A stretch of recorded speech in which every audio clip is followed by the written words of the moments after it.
You're listening to the Interactome, a podcast by a group of young researchers who want to connect you to the world of science by sharing their stories and perspectives. Just in case their bosses are listening, they want to remind you that the opinions expressed here are their own. They also want to remind you not to take anything they say as medical or professional advice, as they are not doctors. Not yet, anyway. Stay tuned about that. And, without further ado, welcome to the Interactome.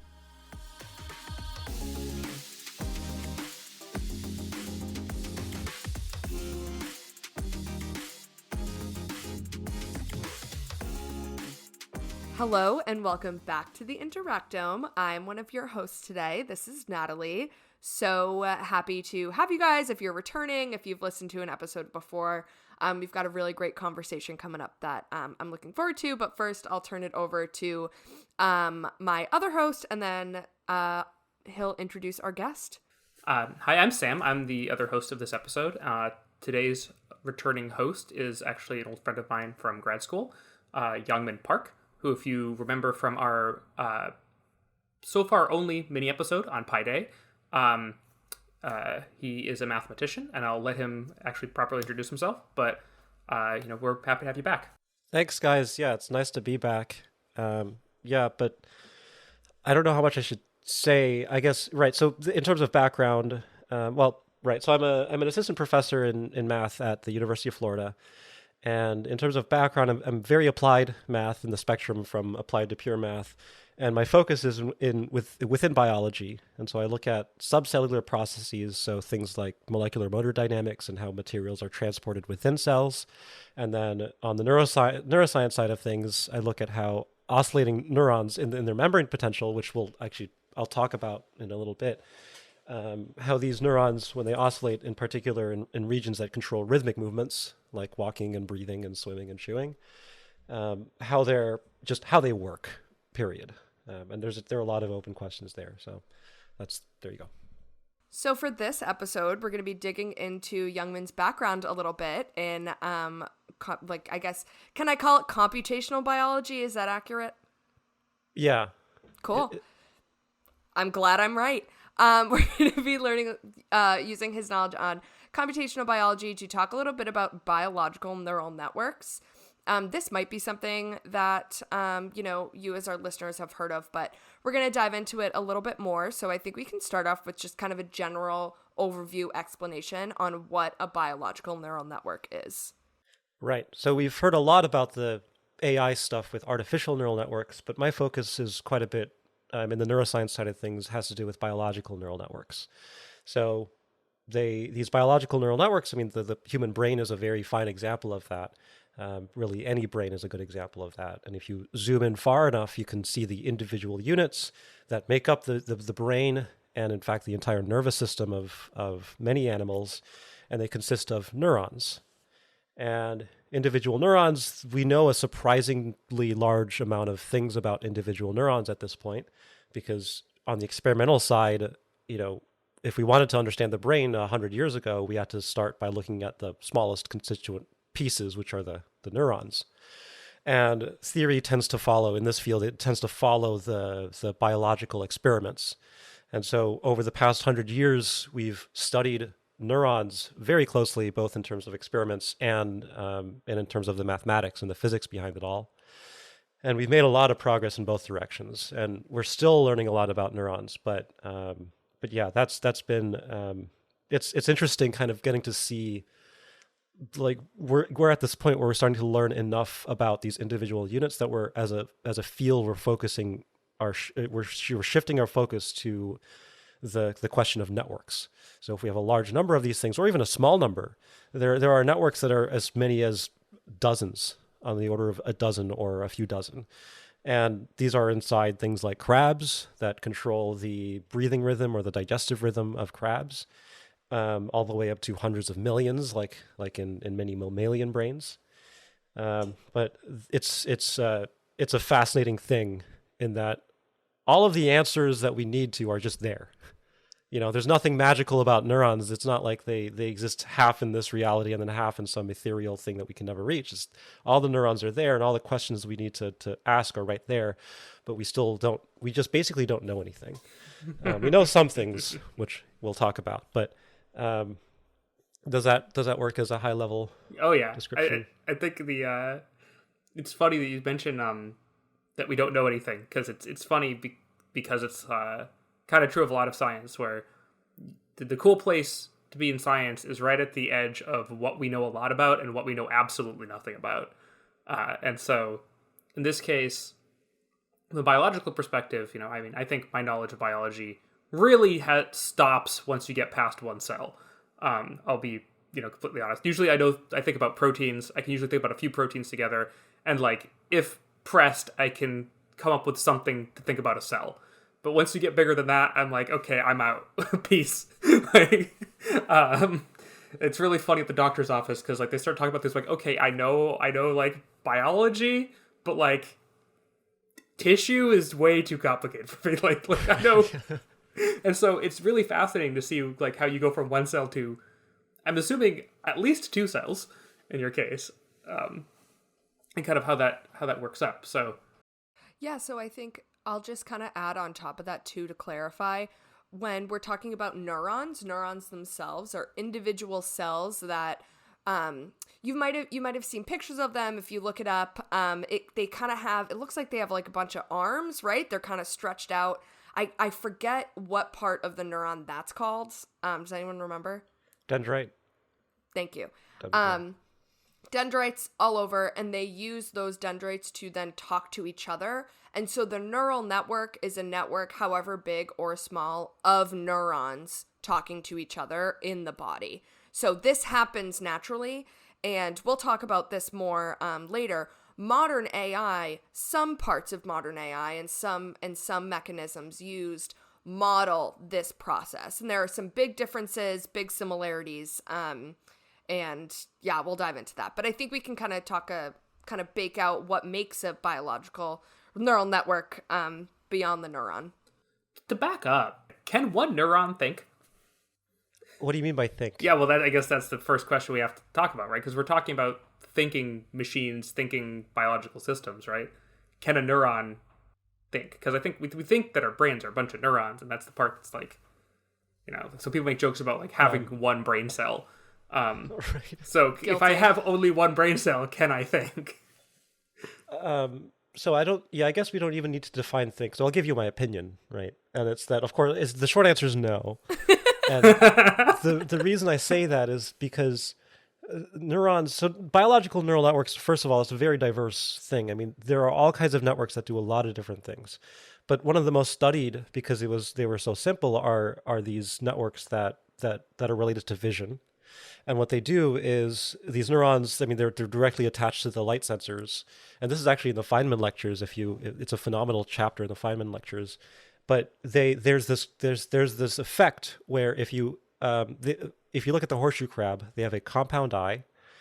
And if you shine a light with a lens just on one ommatidium, one little part of the compound eye, you get a response in that connected neuron that you would expect. It spikes and maybe kind of tapers off a little bit due to what we call adaptation.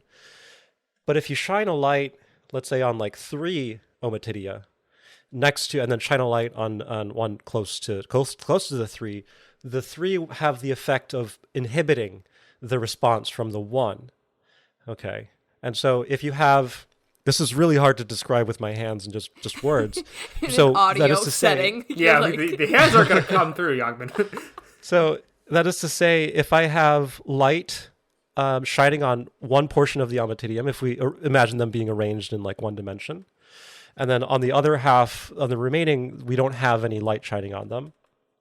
Well, if you look at the electrical responses, the response for light at the boundary between light and no light is very strong.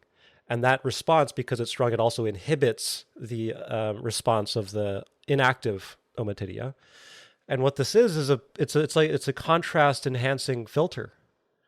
So nature figured out a way to enhance the contrast of objects well before, wow. I mean, these are in horseshoe crabs. They've existed for a long time. So that is an example of a biological neural network.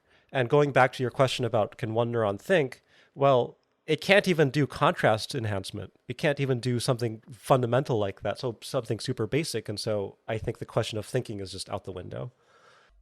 Cool. So using the horseshoe crab example, you've got the light, the Ommatidium that's reacting to the light, you see the spike.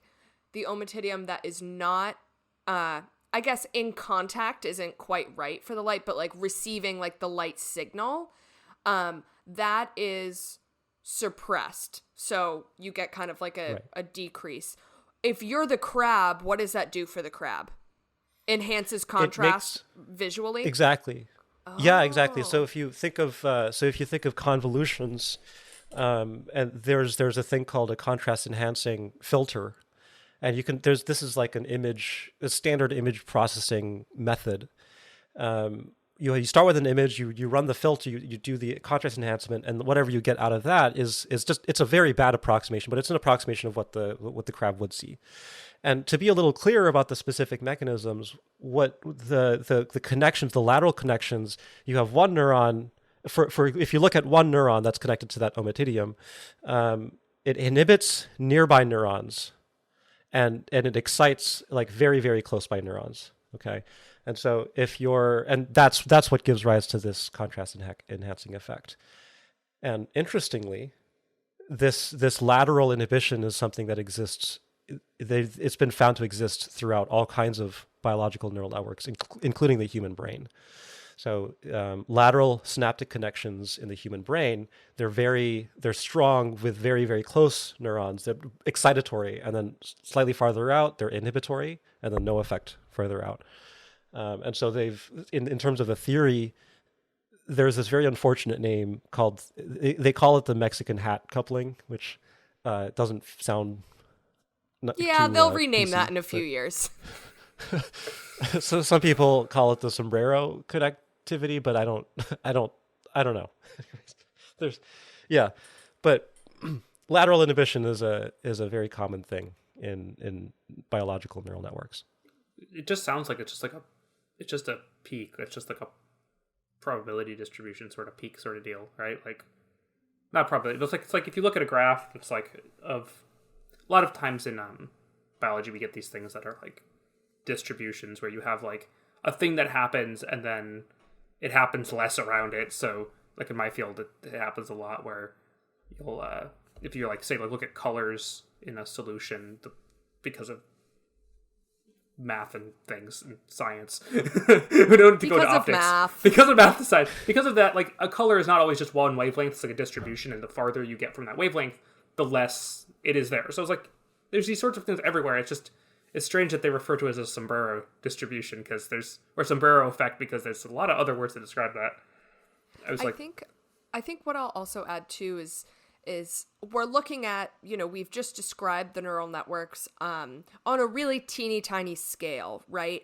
But you might be thinking, dear listeners, why that matters, why we care about, one Ommatidium reacting and the other one's, or not reacting, they're both reacting. One spiking with the light and one decreasing. Youngmin, this is something you said earlier. It's all about adaptation. Neural networks are about inputting information, taking in information. Is that what you meant by adaptation? Not necessarily. It's okay. It's an overloaded word. Yeah, definitely. So yeah, adaptation in the colloquial sense would mean responding. That's what I meant, like adapting to your environment. Yeah. Adaptation. Sam's the biologist. He's getting confused. He's like, that's not a genetic adaptation. well, like I've also spoilers. I think I've seen some talks by Youngmin actually in grad school. So I've seen or from your department. So I actually do remember some of these things. Like it's coming back to me, and I think I remember adaptation being used in a very different sense in that context. So yeah. So well, first note is that when you're describing distributions, Sam, a lot of things are like Gaussian, like normally distributed, right? Yeah. But when we talk about lateral inhibition, it's not just a fading out as you go further away from whatever the peak is. There's an active suppression around that peak. So it's you can't really think of it in terms of a probability distribution. It's about excitation versus inhibition. And it would really help to have some kind of diagram. But I forgot what a if you sombrero look looks up, like. That's what we're learning. Sorry. Sombreros are not like fedoras. They go down and they come back right? up. They go up, yeah. It's like a bowl. Yeah, but what were we? Oh, right, about adaptation. So adaptation in the very specific conditions that I'm speaking about has to do with a neuron that'll you give it an input. Okay, it could be like a neuron in the cortex, and you have an auditory input, and let's say you keep repeating a tone in the a sound, and this neuron will respond to it, and the response will decrease over time. Okay, and that's an example of adaptation. So the big picture view would be background noise. You just get used to it. That means your brain is adapting to that background noise. Like lots of sounds we can adapt to very easily. Tastes, a little vision too. If you keep your eye perfectly still, you'd go blind. That's why our eyes keep saccading. But if you kept your eye still for a long time, even with the saccades, you'll just start not seeing anything. If you haven't tried it, you should try it. It's weird. Don't try that at home. Don't try that. Hey, if you're driving and listening to this, don't try that. Well, but driving, hopefully you're seeing different things. If you're driving through the middle of the desert, maybe don't do that. But yeah, you'd be hard pressed to find a desert that boring. Can I ask a quick question though? Do those adaptation, like that adaptation of getting used to background noise and those things in your environment, is that because of a neural network? It's because that is actually a bit of an open question. So we know some things. So we know that between neurons, the synapses between neurons, that there's a degree of adaptation there, that the synapse will become less responsive. Oh. But you can also have entire networks exhibit adaptation. So there are classic studies on this, what we call deviance detection, where you play one tone, like just some sound for a very short time, like half a second, beep, beep, beep. And then occasionally you like 10% of the time you have this different frequency, beep, beep, beep, beep. And it just sometimes and what you see is you can just measure brain waves, and the brain at that scale exhibits this deviance detection. It notices that something's different. So it not only happens at that microscopic individual neural level, it happens at the level of the whole network as well. That's so In fact, if I may throw in one more thing, infants understand grammar. We're talking like fresh infants. That's a really awkward way to describe them. But you can measure brain activity from infants as they're listening to their mother speak. And when the mother includes some grammatically incorrect thing as part of their speech, there's a response in the infant's brain that corresponds to that difference. So it's like, yeah, where does this adaptation come from? That is a very good question. And it's at like every level, and that's an open question. And I wonder too, the neurons react, but is it even perceivable to the person who's listening? Say you're listening to those tones, beep, beep, beep, beep, beep, beep, and you're listening to one. Maybe you didn't even pick up on the difference, but your brain does. The neural network does. Oh, I see. So typically, that's a guess. I'm not sure if that's accurate. That's a good question. I think generally, if there is this, if the brain detects it, typically, like my guess, okay, my guess is that you also notice it, and I don't have, like, the reason why I think that is that the response to the deviance is significant. I mean, it's like it's a neuron that wasn't even responding before. That's just suddenly like waking up, like, oh my goodness. Or it's an entire brain region that's responding like, oh my goodness, or whatever population of neurons. And if you can try that, you can write up a little bit of like some Python script and like, play these like random tone, like a single tone for a while and have it 10% of the time, just like play a different tone. And you'll feel something. Like, I mean, it's not just your brain noticing it. It's just like, whoa, that was different. And yeah. So yeah, in the opposite is also like this kind of a similar phenomenon is kind of true. That's I haven't figured out how to model, where if you have noise and then there's a, like, let's say white noise, and then there's a block of no sound, then your brain also detects that.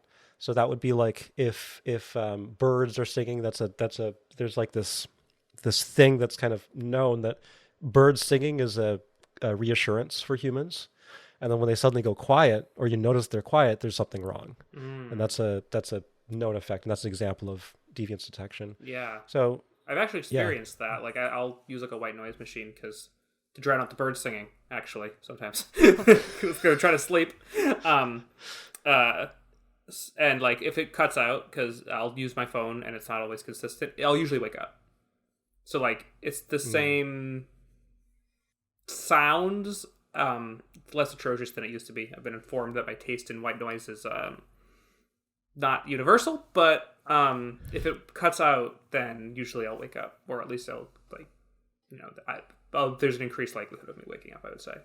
It reminds me of I've been exploring like new types of music lately, and I love it. There are a few songs that like I'll listen to, and there are parts in the songs where everything stops, right? There are no instruments. Like Beyonce has one, and I can't remember the song name, shame on me, but it's like da-da-da, everybody on mute, and then the whole song goes quiet, even all the background instrumentals, and it feels like a beat drop to me. Like it feels like something else is happening, but like the absence of stuff. I'm ashamed that Beyonce, if you're listening, I'm so sorry I can't remember the name of that song, but that's what comes to mind for me. Beyonce's listening, you're doing something right, so. I know. Beyonce, give us a shout out. someone should add her on Twitter or something. Yeah, that'll reach her for sure. Oh yeah, 100%. Speaking of noise, you also mentioned like you haven't figured out how to model that, so I guess like so I should be careful with the phrasing. So I'm really speaking in generalities here. So we know a lot. There are a lot of things, like we know some things, right? I just don't know. We just don't. I don't think. I think anyone would agree if I said we don't know everything. I mean, like that's almost a tautology. Except for me. Sorry, we can cut that. That was stupid. Oh no, that was good. That was good. We're keeping that in. Are you kidding me? I lost my train of thought. Sorry, but disrupted. Modeling. But right. So when it comes to modeling, it's possible to create some kind of model that could reproduce that behavior. And I've talked to like a grad student friend of mine who had some ideas on how to model it. We just haven't implemented it mostly because of me. But yeah, there are all kinds of ideas where you can utilize what exists in biology and that we know from the data, and then do something with it. So maybe I could actually mention that. Yeah. So speaking of which, there's there's a direct connection between what we consider today as AI and biological neural networks. So if we look at a single neuron, they exhibit action potentials, right? You have a membrane potential that's maintained by this crazy electrochemical gradient, lots of active pumps that push ions across the membrane. So the ingredients of an action potential involves the movement of ions and a lot of active transport, and it's insane. And the mathematics of that has been more or less figured out. But you get this action potential that propagates, and to get that action potential, you have to push the memory potential high enough above a threshold, and then at some point you get above the threshold and the action potential can propagate. And with neurons and actual biological neural networks, what you see is that you have the dendritic branch, and they're designed to receive inputs. 80% of our brain consists of a particular type of neuron called pyramidal neurons. But the point is, these things have tens of thousands of incoming connections, and each input is very weak, but cumulatively they can have this effect where you can push the membrane above the threshold and fire a signal down the axon. Yeah, and just so like our listeners have a picture of this, or like understand what we mean by action potential.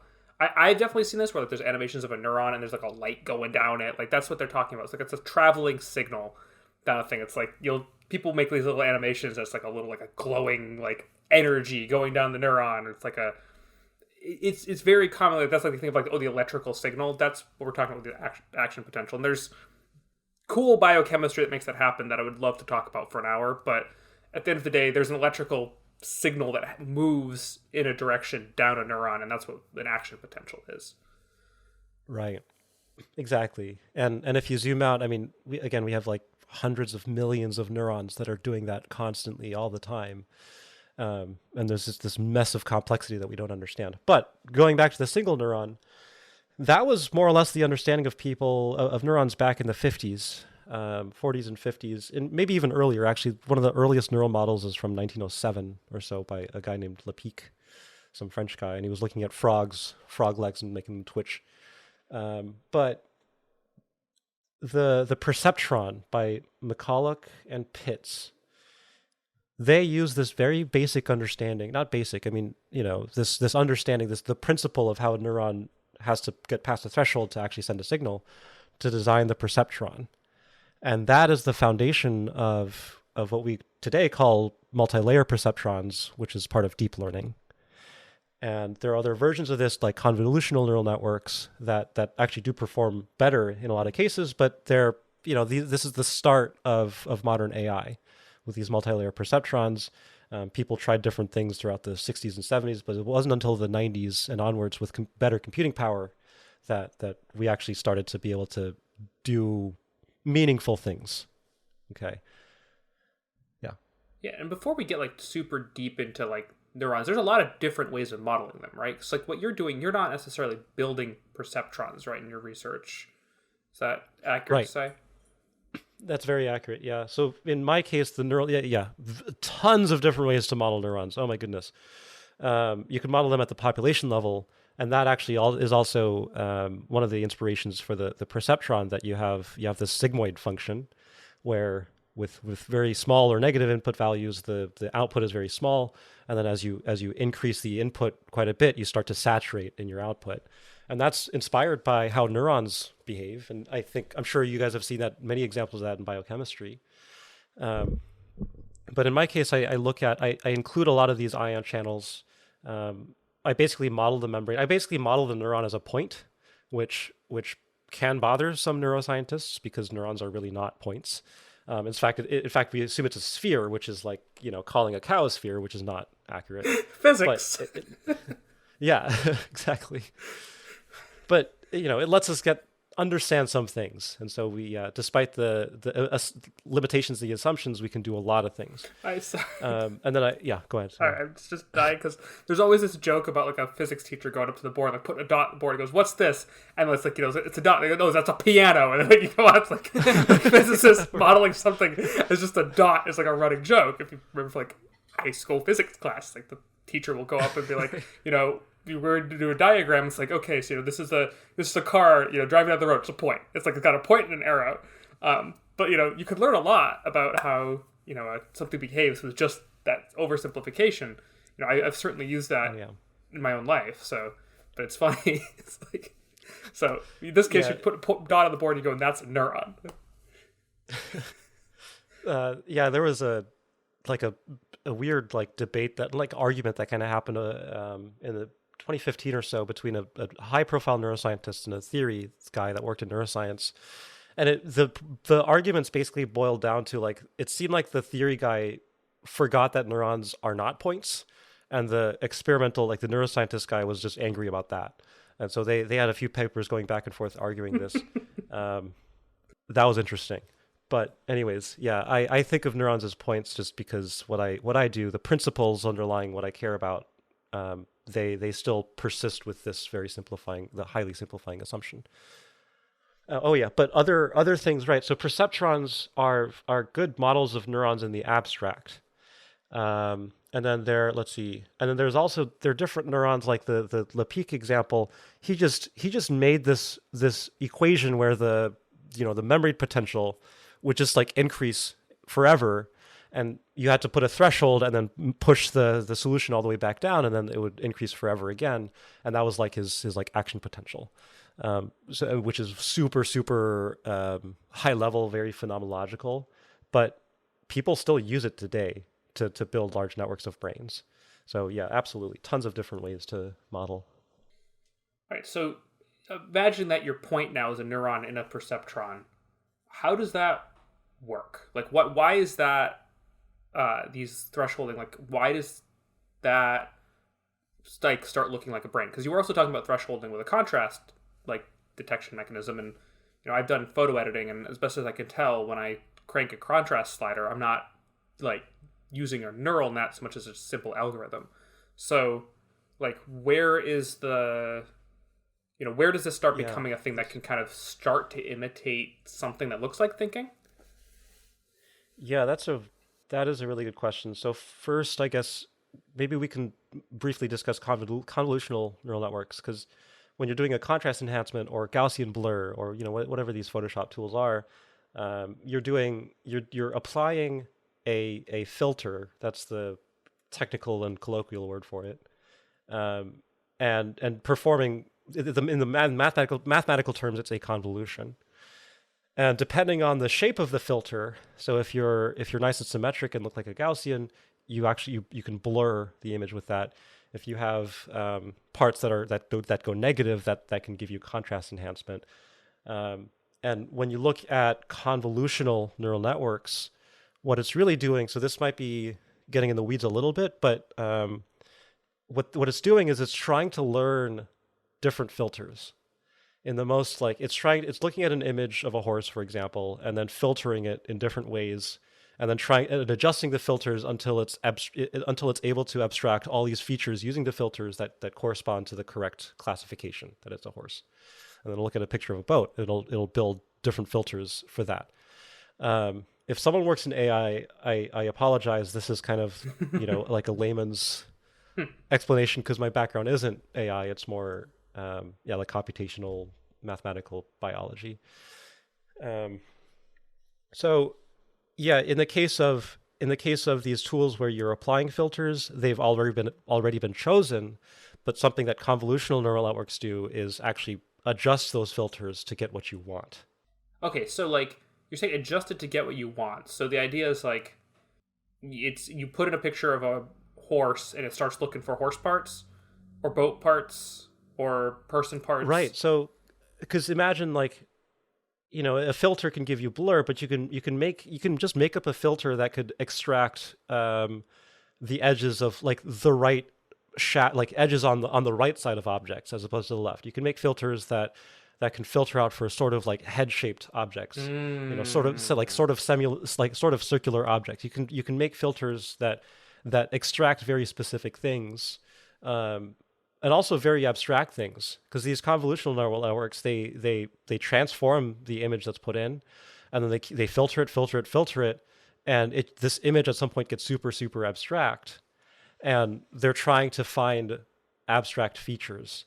And it really is trying to find general abstract features. So in a sense, these things do generalize a little bit in, however specific the conditions may be. Yeah. But yeah. And is this process then the learning that happens with AI models? Yes. Okay. Exactly. Right. Cool. So you're adjusting the filter. That adjusting is the learning part in the Gotcha. case of convolutional neural networks. Okay. So there's also the others. Yeah, go ahead. I was going to say that just explains some things, because I have a face recognition thing I use for like tracking photos, and I actually just pulled it up while you were talking, and it's got faces. It's also got a 50-gallon drum, a speed limit sign, and a door. It thinks they're faces too. It's not very well trained. Yeah, right. So yeah, that right. There are limitations in AI, and I think it's worth always talking about that, because everyone hears about all the virtues of AI and how amazing it is that things, and yeah, it is very, very good at things. At Not things, everything. yes. Yeah. Obviously, like far surpasses humans in a lot of very specific tasks, maybe like with image recognition, or I'm not up to date, honestly, on everything. But yeah, there are all kinds of metrics that AI can outperform, the same way that computers can outperform humans with calculations or doing all kinds of, rote things. But in terms of limitations, and also to be fair to the AI researchers, people are thinking about how to overcome these limitations. And so there are ways to mitigate issues. But one thing would be like it's either white box or black box attack. And you can, by changing one pixel in an image, you can completely confuse a trained neural network. Oh, wow. Um, That's crazy, actually, because, sorry to jump in, I just got excited. Yeah, no problem. I was researching neural networks before this, especially the AI ones, because I'm like definitely a novice to the space. I'm very new to this. And turns out if you're going to input an image like into an AI model, every single teeny tiny pixel is then broken down to like its smallest parts to then be given a variable to then be fed into the layers to be analyzed and to get your output. So it's crazy that one change in a pixel in an entire image can throw off the entire neural network process. Yeah. The description is it's. I don't know if it's. So let's see. So yeah, each pixel is fed in, but the reason why actually this is surprising is that people do a lot of work to not rely so much on like individual pixels, right? These neural networks, they'll condense the image to something smaller, and they'll run all kinds of filters on it and transform it to something smaller. For example, that's one thing that people can do. And so there's emphasis taken away from individual, very specific things because, again, the goal is to force this machine to learn general features that are specific to whatever animal. So that's why it's surprising that despite these efforts, there exists, you can just by probing like individual pixels and putting it into the network, you can find, if you're lucky, you can find one pixel that could just mess it all up. But, so it can't be any pixel. It has to be like one, and you can't necessarily figure out which one it is. Gotcha. Right. Yeah. So generally, it's hard to say in general, but you wouldn't. A pixel won't necessarily. Yeah, one pixel alone in general wouldn't necessarily mess things up. Okay. But so people do have to probe for this. If they have access to the training data, that's even worse. That's more rare, but it's much worse because you could replace all the stop signs with something much more malicious with that forces sign. like an AI. A go sign. Exactly. And then this Tesla car is just going to zoom through stop signs when it really shouldn't, for example. So those are limitations, but it's like this crazy game of cat and mouse. To be fair to all the AI researchers, I'm aware that there are lots and lots of very, very smart people thinking very carefully about this. It's just that I'm not up to date on those details. And I think it's absolutely fascinating that people took these like a part of how neurons operate, put it into a computer, and just did stuff with just like said, let's put more in and see what happens, and it seems to be working really well. So I don't know who.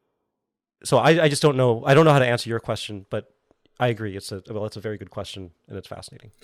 I think to me the question about like training data also comes down to like, I mean, I think with humans or like biological neural networks, we can still have biases. We can still be wrong, right? I mean, there's definitely, or you can have you say, oh yeah, there's like a single piece of data that's not necessarily going to poison a person's thought process, but like I think we also all have things that will set us off, or like there's certain tones like I know that people respond to. There's a reason why fire trucks sound the way they do, for example. It's like there are things that will trigger neural pathways that are the equivalent of almost a single pixel. I feel like I mean that like kind of shrill whining sound that a lot of alarms, sirens, and babies use. They're all the same thing, and it's not a complicated signal, right? It's just like a set of tones, but still, that's not to say that AI is thinking like a human, right? So I just kind of want to toss in that idea that like there are also things that happen with people, and you can teach people the wrong information, and they're going to work off of that training set, and it's going to still work the same way as tossing in a go sign into a Tesla. So before you go, Natalie, I also want to mention along these lines the question of robustness is something that I've been pretty disappointed with in AI, and it's not because research is lacking. It's just that it's almost like a feature. You need so much data, at least the way that we've in terms of mainstream AI. That's how we train things. So much data, and so what happens when we encounter a situation where the training data hasn't encountered? There's not enough training data for this particular circumstance. Well, the network just does weird stuff. And this is a huge problem for self-driving cars. And in fact, I absolutely hate how Tesla only uses cameras, because their cameras alone is just not enough right now to be able to account for every possible circumstance that could come up during driving. Whereas humans, and a lot of animals actually, we don't need to be taught driving under every single circumstance, under every road condition and weather, and but right now AI basically has to do that. It just needs so much. And so maybe we can come back to this or not, but it's like I guess my kind of hope for AI is and neuroscience is to figure out what the hell it is that makes animals so much more robust and needs so much fewer iterations to actually learn something, right? And to be able to adapt to new circumstances so easily. So anyways, I think you took us right into some of the main differences, and yeah, I think that was great between AI neural networks and biological neural networks. Like you said, I guess I'll just reiterate that both, whether it's biological or artificial, take inputs. We've talked about this throughout the episode. That's how you receive information, and not only just kind of this receival of information isn't stagnant. It isn't sort of just like, oh, filling the water pitcher and then it's just going to sit there and like you kind of just do what you will with whatever the data you have. It's a constant, at least in biology. I could be wrong in the AI sense. If you're an AI scientist, don't come for me. But subscribe to our podcast if you're an AI scientist and reach out so we can interview you. Yeah. Come on here. Tell us why we're wrong. Yeah, exactly. But it's a constant flow of information. So the system itself is always responding to new inputs. And you get an output, right? You get a behavior, you get a reaction, whether it's, you get, even just like a mathematical output, from the neural network. So I think that's how they're similar in kind of overall generic structure, inputs and outputs. And you've got the what they call the hidden layer in between. So that's kind of where the magic happens, right? Where all the analytics happens. But Youngmin, like you were saying, like, biological neural networks are, and hey, it's the millions of years of evolution, I'd say, are the things that has really stacked up the biological neural networks. But the performance between biological neural networks and artificial neural network it's pretty uncanny. I mean, the performance, and like Youngmin was saying, AI needs to be given data for every circumstance. It can't, you get to a stop sign, you're driving the Tesla. You get to the stop sign, you stop. You're slow to stop and a bus passes you and you're taking in that information. It's like, okay, I don't want to collide with another car. But you're taking that information as like, I don't want to collide with a bus. As a biological neural network, you'll know everything that you take in for the bus accounts for cars, motorcycles, whatever, like big, like travel trucks, right? For example, it took me a long time to get there, but I did. But for the artificial neural network, you'll have to do a different input for the bus, for the car, for the motorcycle, for the truck. And I think that's kind of one of the biggest differentiators. And like as a person, if there's an ad for a car on the side of the bus, you're still going to know it's a bus. True. Like that's like a good example that I think that maybe an AI would have trouble with. If it's a picture of something on the side of the bus, it might think that it's the picture of the thing potentially. Like if it's not been trained on the idea that a bus could have an ad for something on the side of it, like as a person, it's like that's a bus. AI might be like, that's a chicken. That's a car. That's absolutely possible. And to be fair to like AI researchers, I'm aware that object recognition, despite this like very brute force nature of AI, is getting better to the point where it might as well be recognizing like these different objects and that they're separate. But yeah, it's classically that's certainly a concern. Again, I'm not entirely sure on the on the latest, except I did read recently that now AI researchers are starting to focus on multimodal inputs. So not only just vision, but vision plus sound plus whatever else. And I think that'll be really helpful. And I think that's the direction we need to go. Another key difference that I looked up today, and I think that's interesting, is that, well, first of all, there's so many parallels with how a neural network learns and how let's say humans learn. And in terms of like the learning part, but also the implementation, right? We have these neuron-like things in the artificial neural networks. We have neurons in the biological neural network.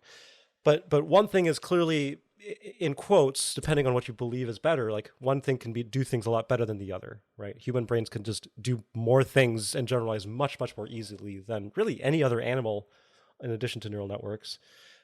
So it's like, I've always been wondering, like, what the hell what's the physical difference between the neural network and biological neural networks? And one difference has to do with dendrites. And these neural networks don't really include dendrites in the way that they're understood today, because dendrites today are known to be more active than previously thought. So before, people thought they were more passive. Today we know that they actually have some activity in a non-trivial way.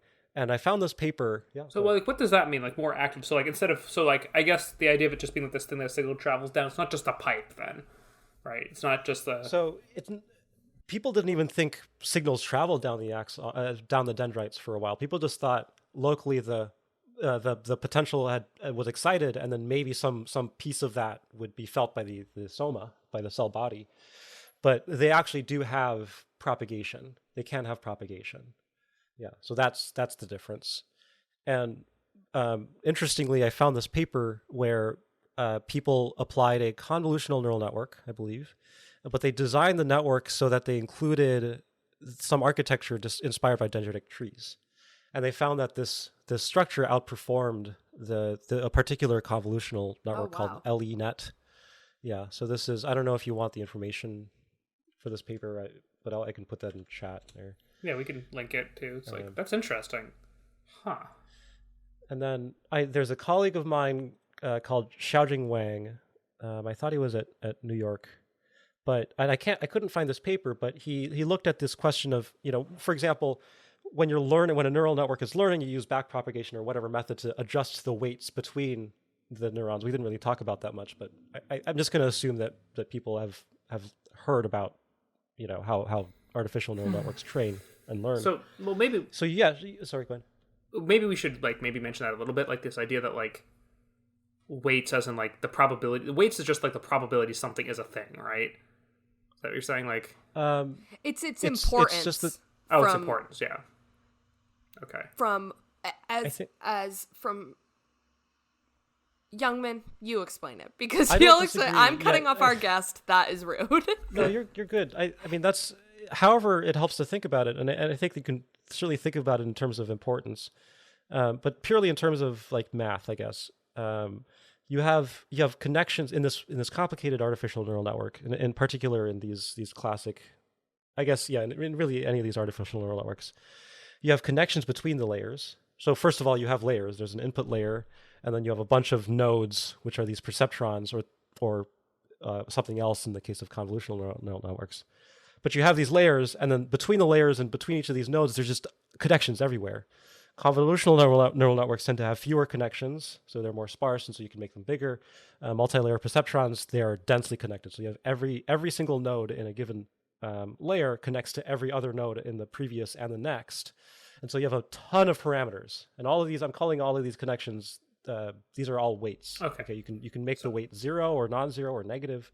Yeah. So just visually, I'm just picturing thumbtacks and twine, making connections, the crazy, right. The person that moving trying to connect a bunch of things. They're in the room. They're I'm convinced something's going on. They got thumbtack and the twine. That's the connection, and how important that connection is. That's your weight, right? So right. Yeah, exactly. Your theoretical thriller thing. It's okay, here's the killer, and here's their victim. That's gonna have a heavy one. Here's the guy he bought a burrito from last Tuesday. That's gonna have a much lower weight. Okay.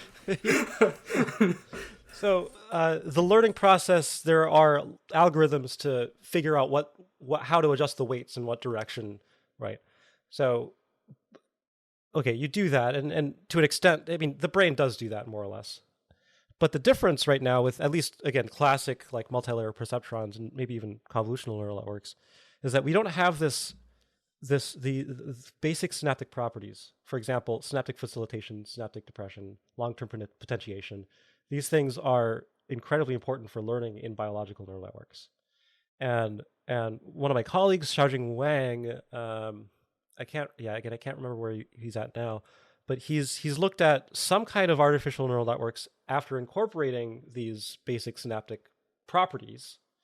And in short, these synaptic properties, it just means that like a synaptic depression means that whenever the synapse is active, the activity it affects less on the postsynaptic neuron.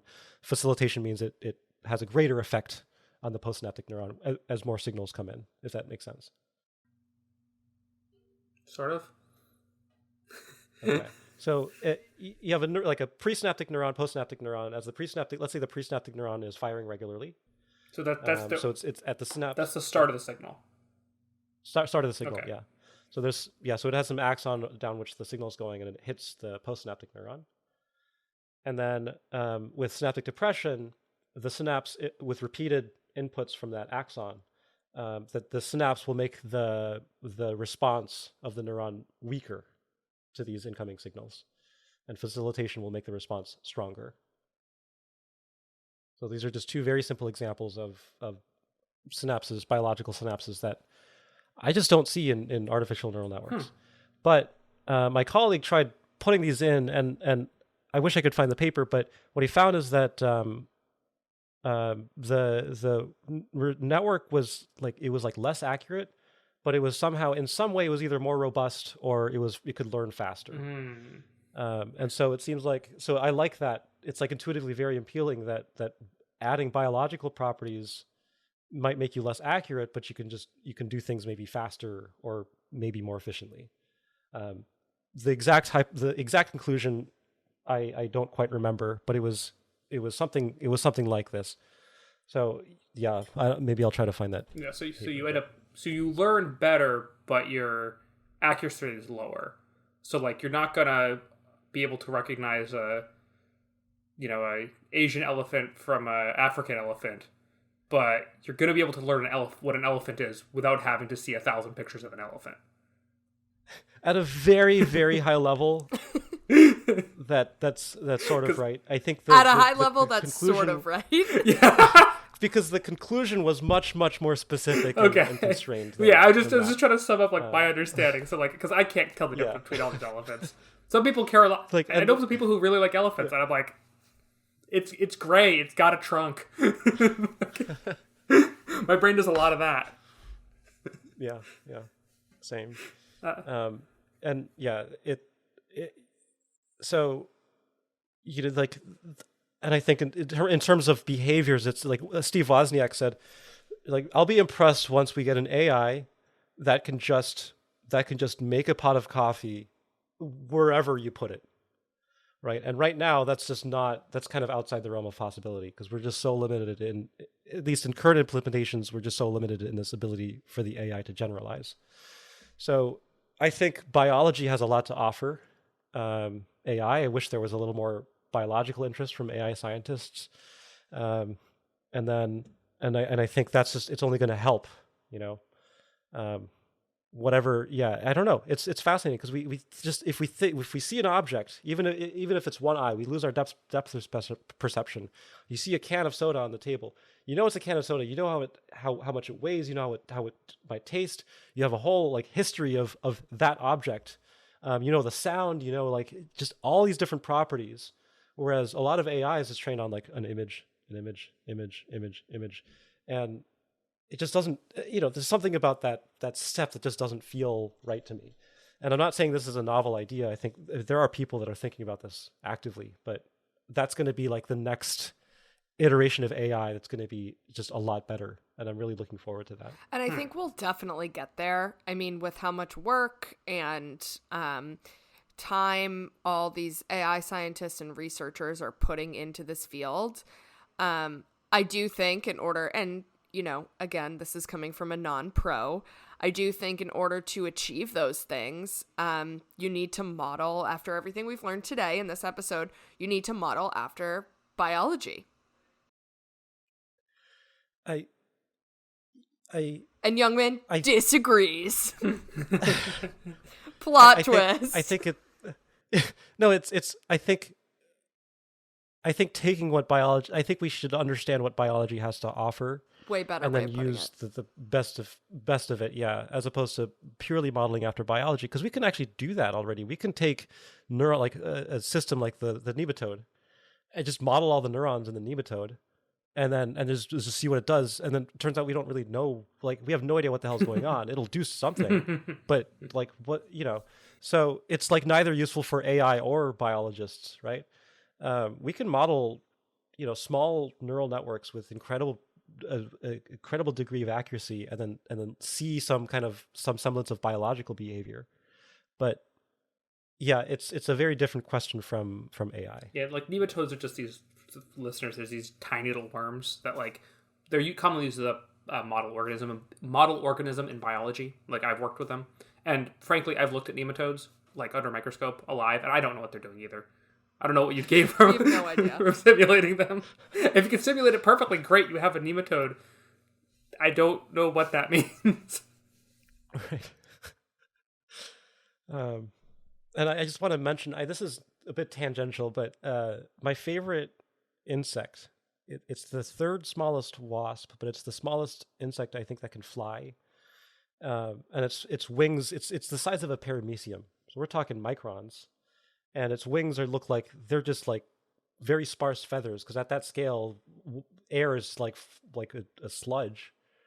In fact, that's why bumblebees don't follow like the same physics as airplanes, because at that small scale, it's like water. So air is just so much thicker. But anyways, they have something like 3,000 neurons, and they remove the cell nuclei of the neurons to reduce the size even further. And they have something like 100,000 synaptic connections. So it's in the realm of like being able to simulate entirely within a computer. But yeah, it's kind of been my like dream to just have a little, it's called Megaphragma myripenni. And it's my dream to just simulate one of these little mini wasps and just have it pet. Oh my gosh. Holy mackerel. I Now, just Googled would that be in addition to your cat? Would you replace your cat with one of these artificial mini wasps? No. I hope they could coexist. Yeah, I mean, it can exist in my computer. It doesn't have to, which is really interesting that we're basically at the point of the technology that we can, it's like, it's a step away, right? But we can hypothetically replace the activity of one neuron in our brain with a computer simulation, because we have powerful enough computers to do that, and then we can just we just have to take note of where the neuron synapses and then build the correct physical connections.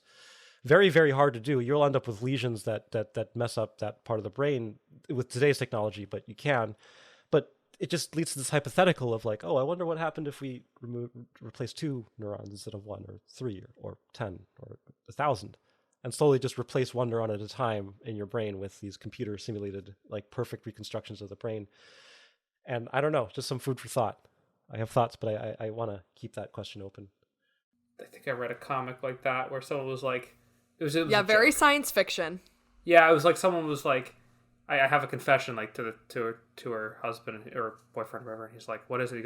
She goes, I've replaced every cell in your body with a perfect imitation. He goes, but I don't know if people have souls, but the creature in front of me doesn't have one. He's like, why? It's like, well, you made it's like flashback 10 years. She goes, I got a job in nanomachinery, and he goes, that's overhyped. That's not that funny, actually. But it's just funny. It's like I guess you're saying like you could do that. I don't know why you do that. Unless somebody made immortality. Fun of you. I guess. Yeah. But I mean, is that, we do not delve down, is that immortality? I don't know. That's not me anymore. If you were to do that slowly and the rest of me somewhere else, I'd still be, if you make a perfect copy of me, I'm still this, whatever, one of the copies. Yeah. If you make this is a whole philosophical thing that, I don't want to derail things, but I agree that it's a fascinating question. Yeah. Anyways, all right. I'm too tired for this. but you could at least probably imitate a wasp. Interesting. Yeah. We could do it in nematodes. Oh, yeah. No problem. But again, I mean, I could also have like 1 million of them on my desk if I wanted to, but why would I do that?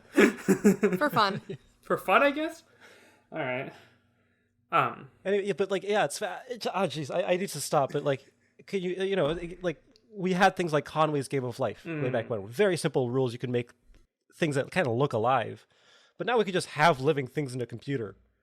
And it's like, well, back then, like, why would you even do Conway's Game of Life? It's like, what are you really learning? I know people actually learned a lot, but I don't know. It's just fascinating. I'll leave it at that. Yeah, listeners, thank you for listening. And regardless of philosophical debate, however much of your brain has been replaced by a computer, we thank you for listening. If you're listening in the distant future, thank you for somehow keeping this podcast alive. If you... I'm sorry to interject. Can I just like mention something that I found fascinating on YouTube? Oh boy. There's a channel, just please. Okay. There's a channel called Cool Worlds by a physicist from, I think, Columbia, but some top tier institution. And he has a result where if we never simulate actual consciousness, then the probability that we're a simulation is very low. But if we are in this world able to simulate consciousness, then the probability that we are simulated becomes like, the probability flips and becomes very likely that we are simulated. So all Bayesian inference, pretty cool statistical methods. Check it out. It's called Cool Worlds. Anyways, I'll stop. I'm doing that after this. Thank you. Well, thank you so much, everyone, for tuning in for another episode. Youngmin, so great to have you back.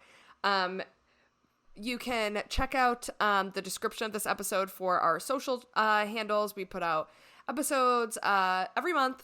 So if you have any ideas, if you're, any feedback for us, feel free to reach out on social. We're happy to kind of just hear from you guys and get your input. But thanks so much. Excited to kick off 2024 too. First episode of the year. Starting off with a bang. We did release our December episode in 2024 because we got a little bit late on that one. It's okay. That's a secret. Yeah, and social media, I'll try to see if I can link some of my own favorite stuff about AI. There's a blog I've followed for a while that likes to convince AI to essentially make fools of itself, which is always fun. So asking for things like a spotless giraffe, it's called AI weirdness. I've looked at it for a long time, but I'll potentially, maybe we'll have a bunch of links in the show notes. So in the description wherever you're listening to this, like Pickell put all these fun things there. Catch you guys next time. Bye.